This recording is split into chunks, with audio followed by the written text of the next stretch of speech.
বর্ধমান ১ নম্বর ব্লকের নলা কালীগ্রাম প্রাথমিক বিদ্যালয়ে অনুষ্ঠিত হলো আমাদের পাড়া আমাদের সমাধান অনুষ্ঠান।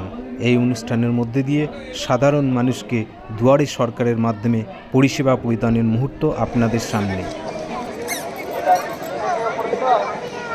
মুখ্যমন্ত্রী মমতা বন্দ্যোপাধ্যায়ের প্রচেষ্টায় যে আমাদের পাড়া আমাদের সমাধান প্রকল্প, তার আজকে নলা কালীগ্রাম প্রাথমিক বিদ্যালয়ে ৩১ নম্বর ৩২ নম্বর এবং ৩৩ নম্বর বুথের আমার পাড়া আমার সমাধান অনুষ্ঠিত হলো।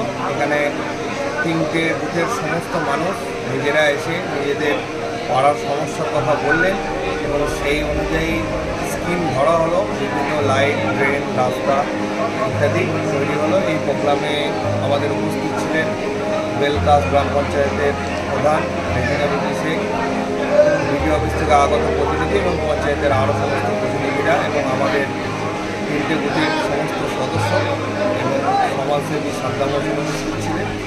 খুব সুষ্ঠুভাবে এই প্রোগ্রাম হলো। এই প্রোগ্রামের পর আমাদের এখানে দুয়ারে সরকার শিবির শুরু হয়েছে এবং এই দুয়ারে সরকার শিবিরে মানুষজনের খাদ্যসাথী, স্বাস্থ্যসাথী, বার্ধক্য ভাতা, মেডিকেলের ব্যাপার, ইলেকট্রিকের সমস্ত কাজ খুব উচ্ছ্বাসের সঙ্গে করছে এবং 3টে বুথের মানুষ খুব আপ্লুত এবং পশ্চিমবঙ্গের মুখ্যমন্ত্রী মাননীয় মমতা বন্দ্যোপাধ্যায় ভীষণভাবে কৃতজ্ঞ।